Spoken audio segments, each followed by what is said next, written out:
దేవుని స్తోత్రం. దేవుని నామం మహిమపరచబడును గాక. మన ప్రకటన గ్రంథం చివరి అధ్యాయాన్ని మనం ధ్యానించుకుని వస్తున్నాం. మనం 5 వచనాలని గతించిన వారం ధ్యానించాం. 6వ వచనం నుండి 14వ వచనం వరకు ఈ దినం మనం ధ్యానించబోతున్నాం. మనం ఎన్నో సత్యములను మనం నేర్చుకుంటున్నాం. బైబిల్ గ్రంథంలో దేవుడు మనకు బోధించిన ఎన్నో రహస్యాలను మనం నేర్చుకొని వచ్చాం. మనం ఎన్నో భయంకరమైన స్థితిలో మనం ఉంటున్నాం కనుక భూమిలో ఎప్పుడు ఏం జరగబోతుందని తెలియని ఒక భయంకరమైన కాలంలో మనం ఉన్నాం. ఒకవైపు కరువుని గురించి మనం వింటున్నాం, ఒకవైపు భయంకరమైన ఒక భారతదేశంలో ఒక భయంకరమైన భూకంపం రాబోతుంది. 30 కోట్ల మంది భారతదేశంలో నష్టపోబోతున్నారంట. వాళ్ళు బిల్డింగ్స్, ఇల్లు అంత 30 కోట్ల మంది నష్టపోబోతున్నారంట. అలాంటి ఒక భూకంపం రాబోతుందని భారతదేశాన్ని హెచ్చరిస్తున్నారు. ఎన్నెన్నో కార్యములు ఈ లోకంలో మనం చూస్తున్నాం. కరువు రాబోతుందని చెప్తున్నారు. కానీ మనం దేవుని కొరకు, యేసయ్య కొరకు ఎదురు చూసి ఉండాలి. యేసయ్య రాబోతున్నారు. నమ్మినా నమ్మకపోయినా, సిద్ధపడకపోయినా యేసయ్య చాలా త్వరగా రాబోతున్నారు. 6వ వచనం చదువుతాం. And he said to me, తెలుగులో చదువుతాం. These words are faithful and true and the Lord, the God of the spirits of the prophets, sent his angel to show to his bond servants the things which must soon take place.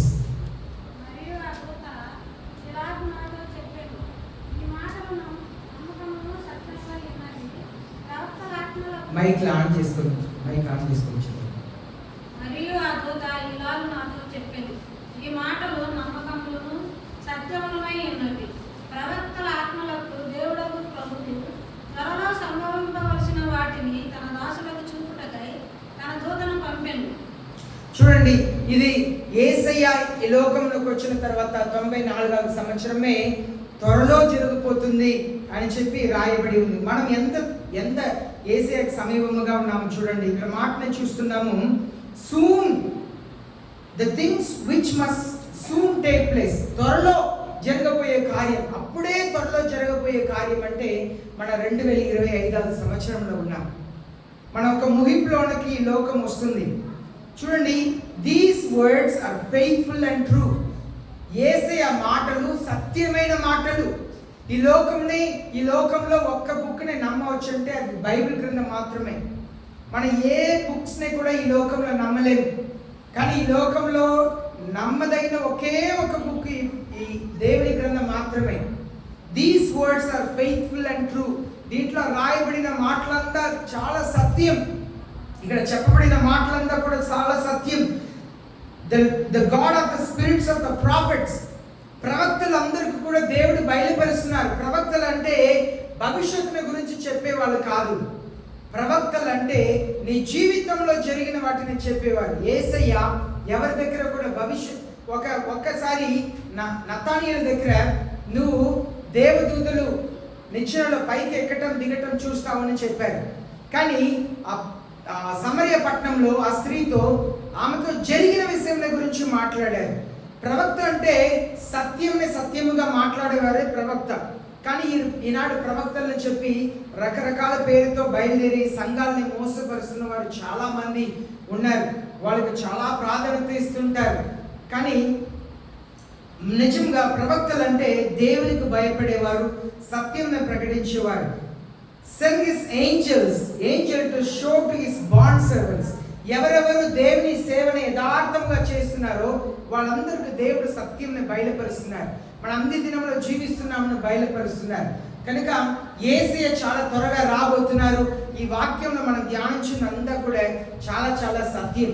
మీరందరూ చాలా ఆశీర్వదించబడిన ప్రజలు. ఎందుకంటే మనం ప్రకటన గ్రంథంని మొదటి వచనం నుండి వచనముగా ధ్యానించుకొని వచ్చే కృపని ఈ సంఘమునకు దేవుడు దయచేశారు. 7వ వచనంలో చూస్తున్నాము. Behold, I am coming quickly. Blessed is he who heeds the words of the prophecy of this book.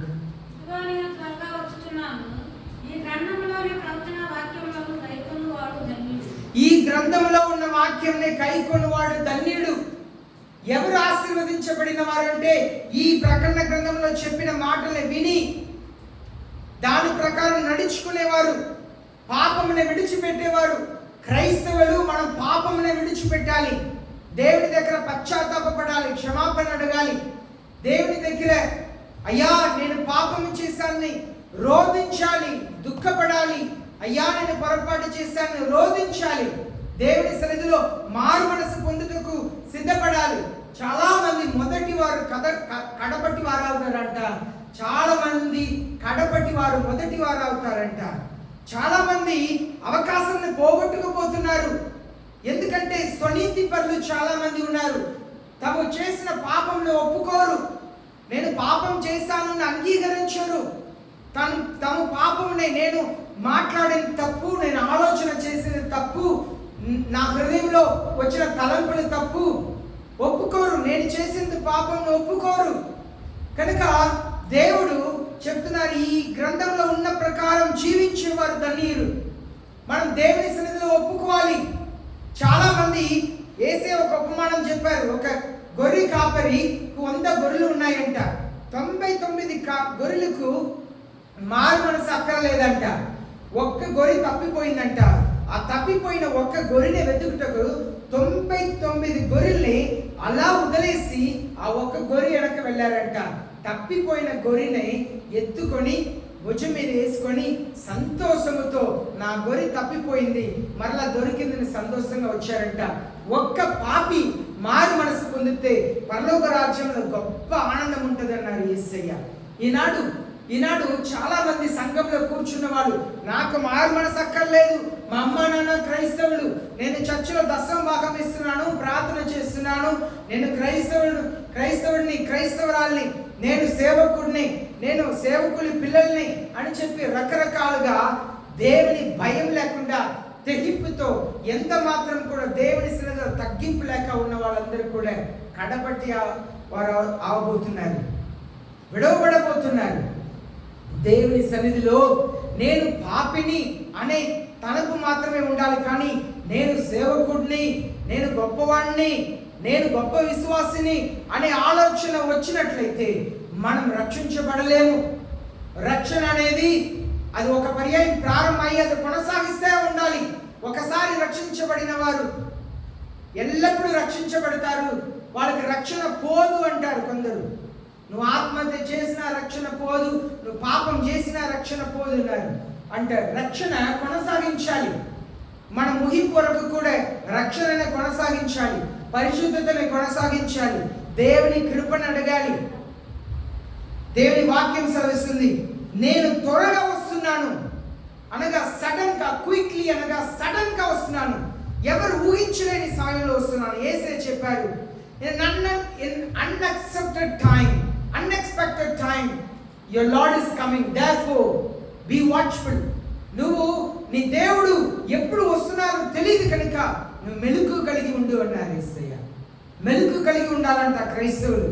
యేసే ఈ రోజు వస్తారేమో, సాయంత్రం వస్తారేమో అని మెలుకు కలిగి ఉండాలంట. ఈ వాక్యం చెప్పున మనం జీవించాలి. మా అమ్మ చెప్పారు, నాన్న చెప్పారు, నా పాస్టర్ గారు చెప్పారు, మా టీచర్ చెప్పారు, మా బంధువులు చెప్పారు, స్నేహితులు చెప్పారు నేను మంచివాడిని కనుక నేను మంచివాడిని అంటే కుదరదు. ఈ బైబిల్ చెప్పాలి నువ్వు మంచి వ్యక్తిని. యెరెమీయా గ్రంథంలో మనం చదువుతున్నాము, వాక్యం అద్దం లాంటిదంట. వాక్యం చదువుతప్పుడు పరిశుద్ధ ఆత్మ దేవుడు మన పాపములను ఎత్తి చూపిస్తారు. అద్దంలో ఎలాగ మన ముఖం కనిపిస్తుందో అలాగనే మన హృదయం వాక్యం చదువుతప్పుడు పరిశుద్ధ ఆత్మ దేవుడు చూపిస్తారు. ఆ వాక్య ప్రకారం మన జీవితాన్ని మార్చుకోవాలి, మన ఆలోచనల్ని మార్చుకోవాలి. మనుషులు మనల్ని మంచివారిని చెప్తే మంచి వాళ్ళు అయిపోము. 10 మంది మన వెనక ఉండి మనల్ని సపోర్ట్ చేస్తే మంచి వాళ్ళు అయిపోము. దేవుని వాక్యం పరిశుద్ధ ఆత్మ దేవుడు మంచివారిని చెప్పాలి. పరిశుద్ధ ఆత్మ దేవుడు నీ గురించి మంచి సాక్ష్యం ఇవ్వాలి. పరలోకపు తండ్రి చేత నీ పాపములు క్షమించబడి ఉండాలి. యేసే దగ్గర పాపమును ఒప్పుకొని క్షమాపణ అడగాలి. ఈ గ్రంథంలో రాయబడినట్లుగా జీవించాలి. వారు మాత్రమే యేసే రాకడ కొరకు సిద్ధపడి ఉంటారు.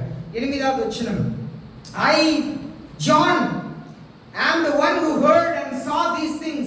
నేను యోహాన్ని, నేనే వీటన్నిటిని చూస్తాను, నేనే వీటిని విన్నాను. And when I heard and I saw, I fell down to worship at the feet of the angel who showed me these things. యోహాను నేను ఈ సంగతులను విన్నవాడను వాటిని నాకు చూపుచున్న దూత పాదముల ఎదుట నమస్కారం చేయుటకు సాగిలపడగా 9వ వచనం కూడా, but he said to me, do not do that. I am a fellow servant of yours and of your brethren the prophets and of those who heed the words of this book and worship God. అతడు వద్దుసుని, నేను నీతోను ప్రవక్తలైన నీ సహోదరులతోను నీ గ్రంథమందున్న వాక్యములను గైకొను వారితోను సహదాసుడను, దేవునికే నమస్కారం చేయమని చెప్పాను. ఇక్కడ ఆ యోహాను చెప్తున్నారు, నేనే వీటి అన్నిటిని కూడా విన్నాను, నేనే వీటి అన్నిటిని చూశాను కనుక ఆయనకి వీటి అన్నిటిని కూడా బయలుపరుస్తున్న దేవదూత కాళ్ళ మీద పడ్డారంట. ఆ దేవదూత చెప్పారంట, లేదు వద్దు సుమి, నువ్వు అలా చేయకూడదు, నేను కూడా నీతో పాటు దేవుని సేవకుడు మాత్రమే, పనివాడు మాత్రమే కనుక దేవునికి సేవించు. ఈనాడు చాలా మంది తమ ప్రజలందరూ కూడా నా వెంట పడాలి, నన్ను అన్నాను పిలవాలి, అయ్యగారు వెంట పడాలి అని ఆశపడేదంతా కూడా దేవునికి విరోధమైన పాపం.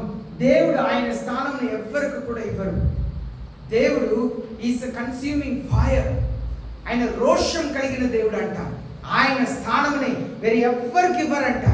మనం దేవుని స్థానంని తీసుకోవటానికి ప్రయత్నం చేయకూడదు. మన సంఘంలో అలాంటి వారు లేరు, కానీ చాలా సంఘంలో నేను ప్రాముఖ్యమైన వ్యక్తిగా ఉండాలి, నేను చెప్పినట్లుగా సమస్తము జరగాలి. సంఘంలో పెద్దలే అన్నింటినీ నడిపిస్తుంటారు. పాస్టర్ గారు మాట వినకపోతే సేవకుడిని మారుస్తారు. అలాంటి ఎన్నో సంఘాలు ఉన్నాయి కనుక సంఘ పెద్దల్ని ఇష్టపరుస్తూ ఉండాలి. కొన్ని చోట్ల సంఘంలో వాళ్ళు ఇష్టం వచ్చినట్లుగా వాక్యం చెప్పాలి. ఒకసారి ఇక్కడ ఒక సహోదరి ఉండేది సంఘంలో. ఆమె ఇలాగూ నా భార్య దగ్గర చెప్పిందంట, ఆదివారం ఒక్కరోజే కదా ప్రజలు వచ్చేది, ఆ రోజు దేవుని ప్రేమల గురించి మాట్లాడవచ్చు కదా అని చెప్పిందంట. నేను చెప్పాను, నేను నీ స్వరం వినాలా దేవుని స్వరం వినాలా? నేను దేవునికి సేవకుడా నీకు సేవకుడా అన్నా. చర్చి మానేసింది, కుటుంబం మానేశారు. ఈనాడు ఆశ, నేను చెప్పింది సేవకుడు గౌరవించాలి, నేను చెప్పినట్లుగా వినాలి. మానుకున్న వాళ్ళు చివరి దాకా ఎన్నోసారి వెళ్ళి అడిగాము, రమ్మని పిలిచాం, రాలేదు. కారణం ఏంటంటే నేను చెప్పింది వినలేదు. బైబిల్లో దావీదు సొంత కుమారుడు అబ్సలోం దావీదుకు విరోధముగా లేచాడండి. ఆయన ఏం చేస్తారంటే తను తాను రాజుగా ప్రకటించుకున్నాడు. అబ్సలోం ఏం చేసేవాడంటే ఉదయకాలం యెరూషలేములో ఇశ్రాయేల్ ప్రజలందరూ కూడా రాజుగారి దగ్గర వచ్చి వాళ్ళ సమస్యలను చెప్పుకునేవారంట. వచ్చే వాళ్ళ దగ్గర వెళ్ళి ఉదయకాలంగా లేచి అక్కడ గేట్ దగ్గర ఉండి వచ్చిన వెంటనే వాళ్ళని కౌగలించి వాళ్ళకి ముద్దు పెట్టి వాళ్ళ సమస్యని అడిగి, నేను మాత్రం రాజుగా ఉంటే మీకు ఎలా న్యాయం చేస్తానని అక్కడక్కడ సమస్యని పరిష్కరించి పంపించుతూ ఉండేవాడు. అలాగూ ఇశ్రాయేల్ ప్రజల మనసులో అంతా దోచుకున్నాడట. బైబిల్ చెప్తుంది, he stole all the Israel people's heart. Israel ప్రజల మనసునే దోచుకున్నాడంట. అందరినీ కౌగలించడం, ముద్దు పెట్టడం, అలా దోచుకొని ఆయన ఒకరోజు తాను దేవుడుగా రాజుగా ప్రకటించుకున్నాడు. ఆ సంగతి తెలిసిన వెంటనే దావీదు తనతో పాటు మనుషులు అందరూ కూడా అక్కడ నుండి అడవికి పారిపోయారు. ఆ పారిపోయిన సమయంలో అక్కడ ఆ సందర్భంలో చూస్తున్నాము, అక్కడ ఒక సలహాదారి ఉన్నాడు, అహితోపెల్ పేరు. అహితోపెల్ ఆయన చెప్పే మాటని దేవుని మాటలా రాజు వాళ్ళు తీసుకుంటారంట, అంత విలువ ఇస్తారంట. కనుక దావీదు ఏం చెప్పారంటే తన మనసు దగ్గర చెప్పి, నువ్వు వెళ్ళు, అహితోపెల్ రాజుకు ఇచ్చిన సలహాని నువ్వు మార్చాలని చెప్పి దావీదు కూడా ఇలాగ ప్రార్థన చేసుకున్నాడు. దేవా, అహితోపెల్ ఇచ్చే సలహాని మీరు మార్చివేయండి ప్రభువా అని చెప్పి అహితోపెల్ కొరకు ప్రార్థన చేశారంట. అహితోపెల్ సలహాని మీరు మార్చివేయండి ప్రభువా, అహితోపెల్ చెప్పిన సలహాని తీసుకోకూడదు అని చెప్పారంట. ఇలాంటి ఒక సందర్భంలో హుసాయి ఒక వ్యక్తి ఉన్నాడు. ఆయన రాజుగారు దావీదుకు స్నేహితుడు అంట. ఆ హుసాయి దగ్గర చెప్పారు, హుసాయి నువ్వు వెళ్ళు, నాతో రావద్దు, అక్కడ ఉండు, అహితోపెల్ చెప్పే కార్యం నేను మార్చివేయని చెప్పి దావీదు కూడా దేవుడి దగ్గర ప్రార్థన చేసుకున్నాడని మనం 2 సమూయేలు 17వ అధ్యాయంలో మనం చూస్తున్నాం. ఇక్కడ జరిగిన ఒక సంభవం ఏంటంటే అహితోపెల్ చక్కని కౌన్సిల్ ఇచ్చారు.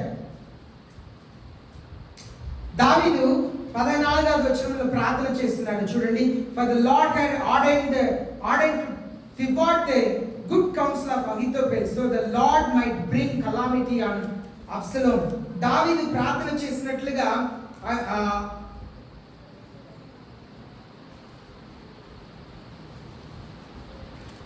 మార్చమని ప్రార్థన చేసినట్లుగా అహీతోపెల్ సలగానే దేవుడు మార్చి వేశారట. హుస్సాయి చెప్పినట్లుగా విన్నారంట. అహీతోపెల్కి ఏం అనిపించింది తెలుసా?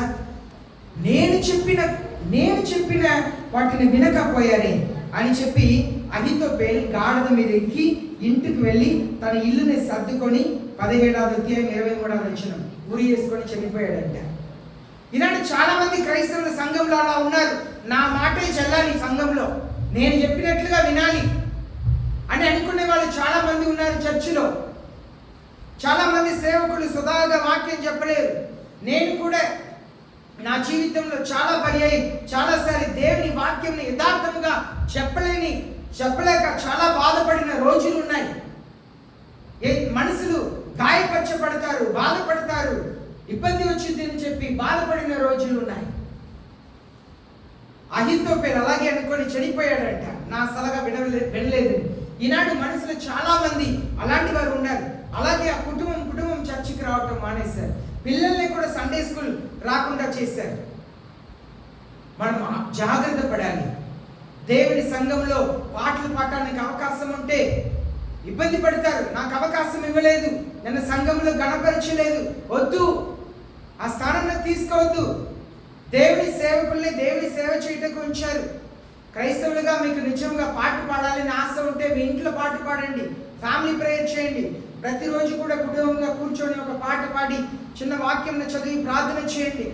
నేను సంఘంలో పాట పాడాలి, సంఘంలో గుర్తింపు పొందిన వ్యక్తిగా ఉండాలి, నన్ను అందరూ గణపరచాలి. కొన్నిసారి మన బ్రతుకు బాగుండదు, అందరినీ మనం తప్పు చెప్తా కూర్చుంటాం. తప్పు.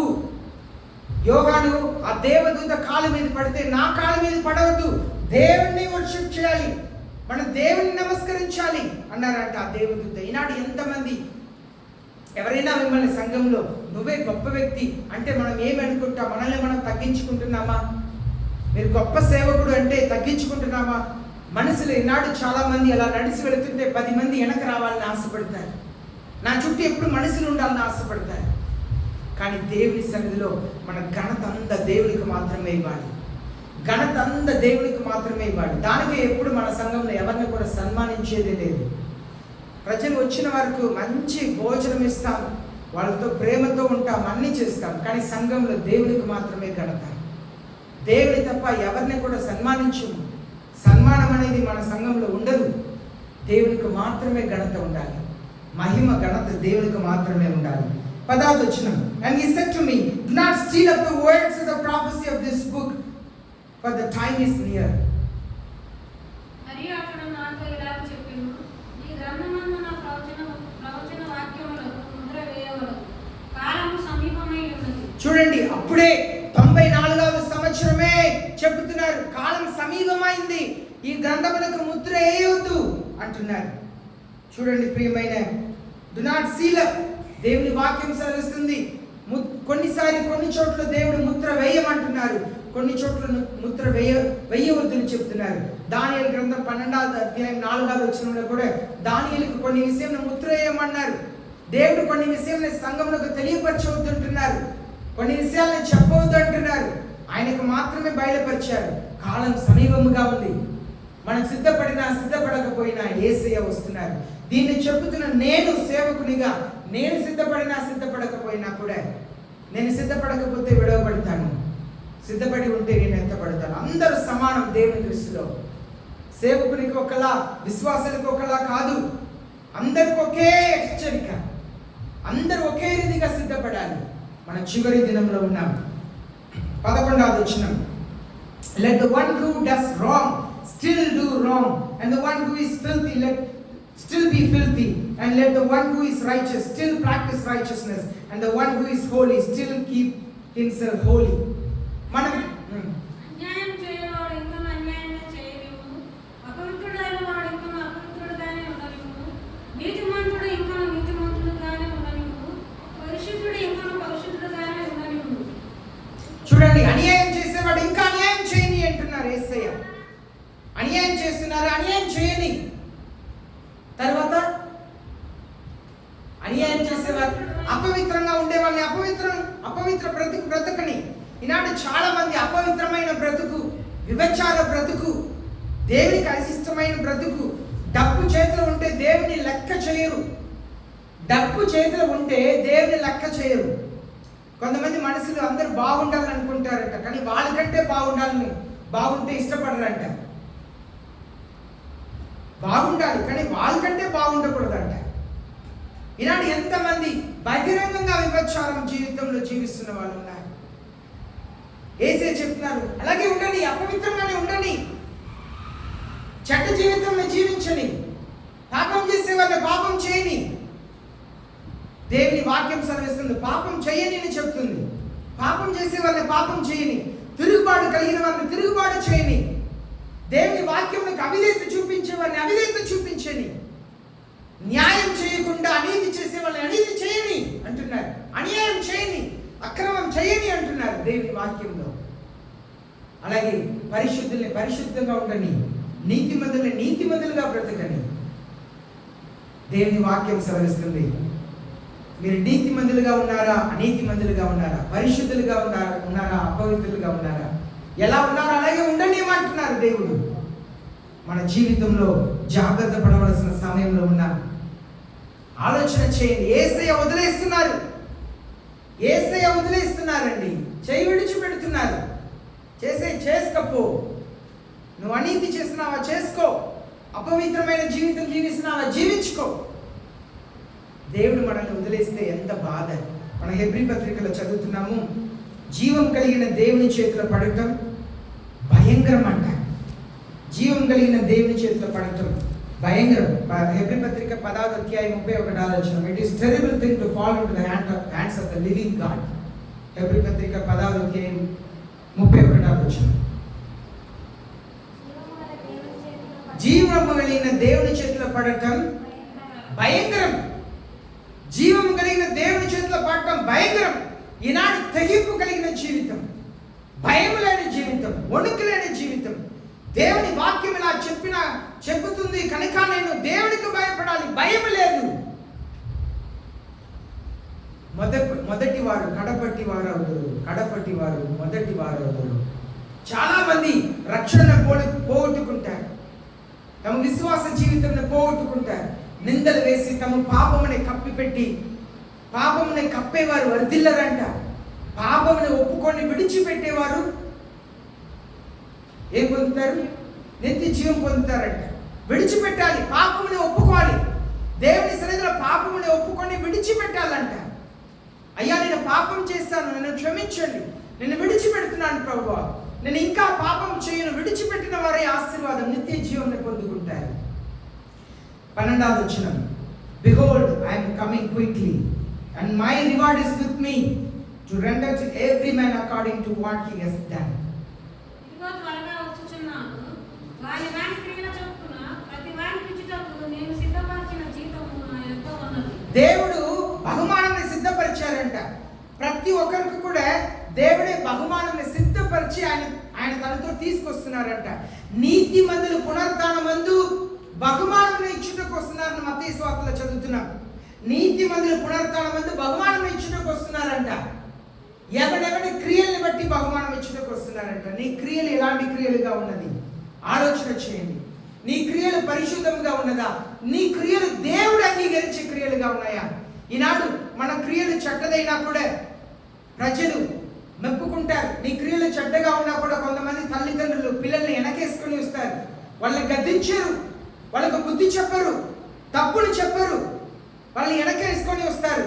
ఈ లోకంలో మనుషులు నీ క్రియల్ని వెనకేసుకొని రావచ్చు, కానీ దేవుడు నీ క్రియల్ని అంగీకరించాలి. నీ మాటల్ని, బ్రతుకుని, నీ క్రియల్ని దేవుడు అంగీకరించాలి. దేవుడు చెప్పాలి, నేను నీ క్రియల్ని అంగీకరిస్తున్నాను. మనుషులు అంగీకరిస్తున్నారు కనుక దేవుడు ఏం చెప్పట్లేదని సంతోషపడటంలో ఏమి లేదు. ఒకరోజు నిన్ను నీ పాపముని వెనకేసుకొని వచ్చి ఆ మనుషులు కూడా నరకం వెళతారు నీతో పాటు. మనుషులు కాదు క్రియల్ని అంగీకరించవలసిన, దేవుడు అంగీకరించాలి. దేవునికి ఇష్టమైన క్రియలను చేయాలి. దేవుని దృష్టిలో మన క్రియలు అనగా మన జీవితం అంగీకరించబడాలి. ఈనాడు మనుషులు అంగీకరిస్తారు, నువ్వు చేసేదే కరెక్ట్ అంటారు, నువ్వే కరెక్ట్ అంటారు. మనుషులు చెప్పేది కాదు, దేవుడు చెప్పాలి. నువ్వే కరెక్ట్ అని దేవుడు చెప్పాలి. దేవుడు అంగీకరించాలి నీ క్రియల్ని, నీ జీవితంలో దేవుడు అంగీకరించాలి.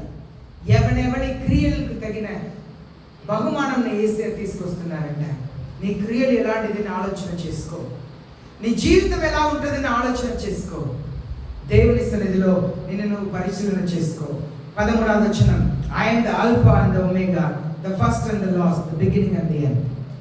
నేనే అల్ఫాయు ఒమేగాయు, మొదటివాడను కడపటివాడను, ఆదియు అంతమునై ఉన్నాను. ఈ మాటను యేసయ్య ఎందుకు చెప్తున్నారంటే అల్ఫా ఒమేగా అంటే అర్థం ఏంటంటే అది గ్రీక్ భాషలో అల్ఫా అంటే మొదటి అక్షరం, ఒమేగా అంటే చివరి అక్షరం. అల్ఫా అంటే మొదటి అక్షరం, ఒమేగా అంటే చివరి అక్షరం. దానికి నేనే మొదటి వాడిని, నేనే కడపటి వాడిని, నేనే ప్రారంభం, నేనే ముగింపుని దేవుడు చెప్తున్నారు. ఎందుకు ఈ మాటను చెప్తున్నారంటే నేను బహుమానం తీసుకొస్తున్నాను.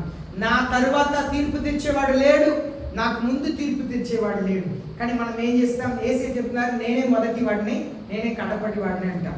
మనం ఏం చేస్తాం? యేసయ్యకు ముందే తీర్పు తీరుస్తాం. నువ్వు చేస్తావురా, నువ్వు నరకం వెళ్తావురా అని చెప్తాం కదా. దేవునికి ముందే తీర్పు తీరుస్తాం. దేవుడు చెప్తున్నాను మొదటి వాడు నేనే, నాకు ముందే నువ్వు ఏం తీర్పు తీరుస్తున్నావు?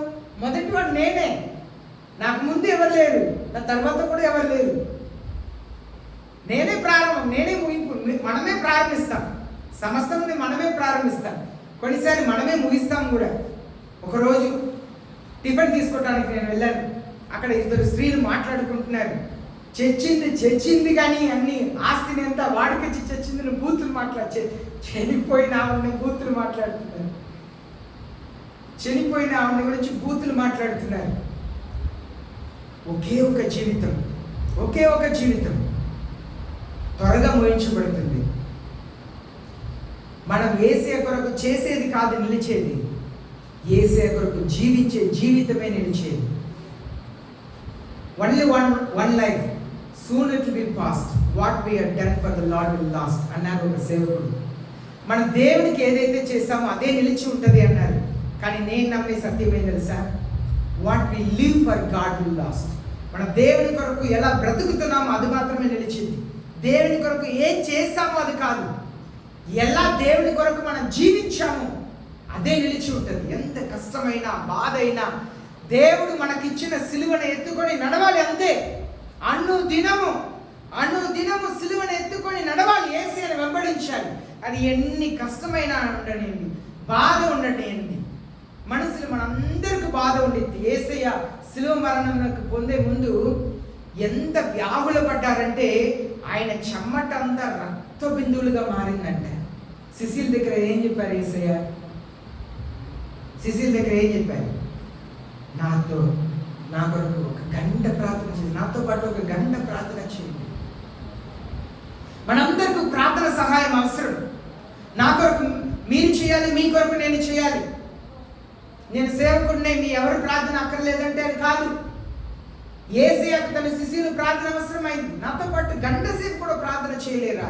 తన చెమ్మట అంతా కూడా రక్త బిందువులుగా మారేంత బాధపడ్డారంట. అంత బాధ, మనసులో అందరికి బాధ ఉండేది. కొన్నిసారి భరించలేని, తట్టుకోలేని బాధ. అంత మాత్రం యేసయ్య అందరితో ఆగిపోయారా?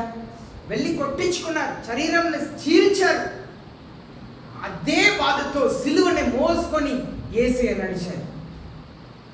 నేను ఫస్ట్ ఇక్కడ చర్చ్ని స్టార్ట్ చేసినప్పుడు నేను ఒక ఫ్లెక్స్ బ్యానర్ చేశాను. దాన్ని లామినేషన్ చేసి ఫస్ట్ టైం యానివర్సరీకి నేను బహుమానంగా ఇచ్చాను. మా ఇంట్లో ఒకటి ఉంది. అదే ఇప్పుడు మీరు బయట ఫ్లెక్స్ బ్యానర్లో చూస్తారు ఆ పిక్చర్ని. యేసయ్య లోక పాపంని సిలువని మోసుకొని వెళుతున్నప్పుడు సిమియోన్ అనబడిన వ్యక్తికి అవకాశం దొరికిందంట యేసయ్యతో సిలువను మోయటం. యేసయ్య నా పిక్చర్, ఆ పిక్చర్ ఫస్ట్ చర్చిలో మొదటి పెట్టిన పిక్చర్. అది నాకు చాలా ఇష్టమైనది. ఎంతో ఒక భాగ్యం యేసయ్యతో పాటు సిలువ మోయటం కదా. యేసయ్యతో పాటు సిలువ మోయటం ఎంతో ఒక భాగ్యం. యేసయ్యతో పాటు అవమానపడటం ఎంత భాగ్యం. యేసయ్యతో పాటు నింద అనుభవించటం ఎంత భాగ్యం. యేసయ్య కొరకు కష్టపడటం ఎంత భాగ్యం, యేసయ్య కొరకు చంపబడటం ఎంత భాగ్యం. మన భాగ్యముగా ఎంచాలి.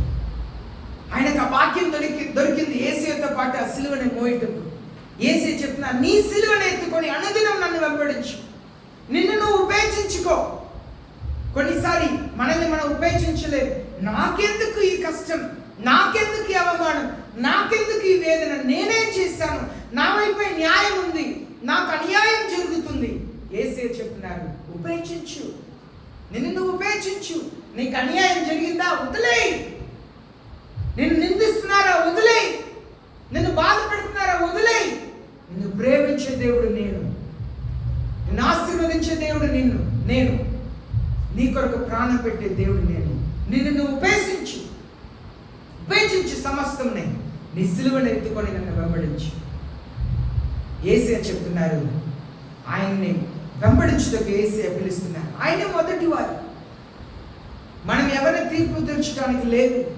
నాడు చాలా మంది తము మోసపరుస్తున్నారు. సాతానుడు ఈ అంత్య దినంలో విశ్వాసంలో ఉన్న వారిని మోసపరచుటకు ఎందుకున్న మార్గమే సంఘం, మార్గమే స్వార్థ కూటం, మార్గమే సేవకులు. దయచేసి ప్రేమైన దేవుని జనమా, యేసయ్య అంత్యకాల సూచనలో చెప్పిన మొదటి సూచన డిసెప్షన్. మోసపరచబడతారు, మోసపోతారు ప్రజలు మోసపరచబడతారు. ఈనాడు చాలా మంది మోసపోతున్నారు. నేను మంచి వ్యక్తినే, నేను మంచివాడిని, నేను బైబిల్ చదువుతున్నాను, నేను ప్రార్థన చేస్తున్నాను, నేను సేవ చేస్తున్నా. తమ మోసపరుచుతున్నారు. యేసయ్య చెప్తారంట, చివరి దినంలో తలుపు మోయబడిన తర్వాత, ప్రభువా తలుపు తీయండి, మీ నామంలో ప్రవచనలు చెప్పాము, మీ నామంలో అద్భుతములు చేస్తామంటే వారు చెప్తారంట. యేసయ్య చెప్తారంట, అక్రమం చేయవారులారా, మీరెవరో నాకు తెలియదు, నన్ను విడిచి వెళ్ళండి. అక్రమం చేయవారు. ప్రేమైన దేవుని జనమా, యేసయ్య మాత్రమే మొదటి వారు, కడపటి వారు. ఆయన బహుమానాన్ని తీసుకొస్తున్నారు. మనం ఎలాంటి జీవితం జీవిస్తున్నాం ఆలోచన చేస్తాం. 14వ వచనం, Blessed are those who wash their robes so that they may have right to the tree of life and may enter by the gate into the city. జీవ వృక్షమునకు హక్కు గలవారై గుమ్మముల గుండా ఆ పట్టణంలోనికి ప్రవేశించినట్లు తమ వస్త్రములను ఉతుక్కొని వారు ధన్యులు. మన వస్త్రమును ఉతుక్కోవాలంట. మన వస్త్రం అనేది ఈ వస్త్రం కాదు, లోన ఉన్న వస్త్రం, రక్షణ వస్త్రం ఉతుక్కోవాలి. యేసయ్య రక్తము చేత కడగబడాలి. యేసయ్య రక్తము చేత మన పాపములు కడగబడాలంటే మనం యేసయ్య దగ్గర మన పాపములు ఒప్పుకోవాలి. నేను విడిచిపెడుతున్నాను ప్రభువా, నాకు సహాయం చేయండి ప్రభువా అని దేవుని అడగాలి. ప్రియమైన దేవుని జనమా, యేసయ్య మనకు ఒక అవకాశం ఇస్తున్నారు. యేసయ్య మనకు ఒక అవకాశం ఇస్తున్నారు. జీవితంని యేసయ్యకు సమర్పిస్తాం. ఆ ద్వారం నుండే ఆ పట్టణంలో ప్రవేశించాలంట. ఇరుకైన మార్గం నువ్వు నీ యేసయ్య మాత్రమే పడతారు. ఆ ఇరుకైన మార్గంలో ద్వారం, గేట్ అండ్ ద వే. యేసయ్య చెప్పారు, ఇరుకైన మార్గం, ఐ యామ్ ద వే అన్నారు, నేనే మార్గం అన్నారు. ఆ ఇరుకైన దారిలో ప్రయాణం చేయాలి. ప్రవేశించడమే కాదు, చాలా మంది ఇరుకైన మార్గంలో ప్రవేశించారు కానీ ప్రయాణం చేయట్లేదు. ఇరుకైన మార్గంలో ప్రవేశించి ప్రయాణం చేసి ఆ పట్టణంలో చేరాలి. యేసయ్య మిమ్మల్ని నన్ను పిలుస్తున్నారు. 15వ వచనంలో చదువుతున్నాము, outside are the dogs and sorcerers, the immoral persons and the murderers and the idolaters, everyone who loves and practices lying. కుక్కలను, మాంత్రికులను, విభచారులను, నరహంతకులను, విగ్రహారాధకులను, అబద్ధములను ప్రేమించి జరిగించి ప్రతి వారును వెలుపటనందురు. అబద్ధములను ప్రేమించేవారు అబద్ధములను ప్రేమించి జరిగిస్తారంట. నేను చెప్పేదే సత్యం ఉన్నట్లుగా జరిగిస్తారంట. మోసపోయే కాలంలో ఉన్నాం. జాగ్రత్త పడతాం. మన జీవితంని దేవుని సన్నిధిలో సరి చేసుకుంటాం. అందరూ మోకరిస్తాం. దేవుని సన్నిధిలో మనకు కొంచెం కాలం మాత్రమే ఉంది. ఈ లోకంలో ఎన్నో హెచ్చరికల్ని బైబిల్ గ్రంథంలో వినిపిస్తుంది. అలాగనే సేవకులు చెబుతున్నారు. ఈ లోకంలో కూడా ప్రభుత్వం ప్రకటిస్తుంది భయంకరమైన నష్టం జరగబోతుంది, కీడు జరగబోతుంది. కానీ ప్రజలు మారు మనసు పొందట్లేదు, రక్షించబడట్లేదు. ఇంకా సంఘంలో నువ్వు ఉన్నావు, కానీ నీ వ్యక్తిగత జీవితం బాగలేదు. ప్రియమైన దేవుని జనమా, ప్రార్థన చేస్తా. మీ కొరకు మీరు ప్రార్థన చేయండి. ఒక 2 నిమిషాలు మీ కొరకు మీరు ప్రార్థన చేయండి. యేసయ్యా నన్ను క్షమించండి అని అడగండి. నా పాపములు క్షమించండి.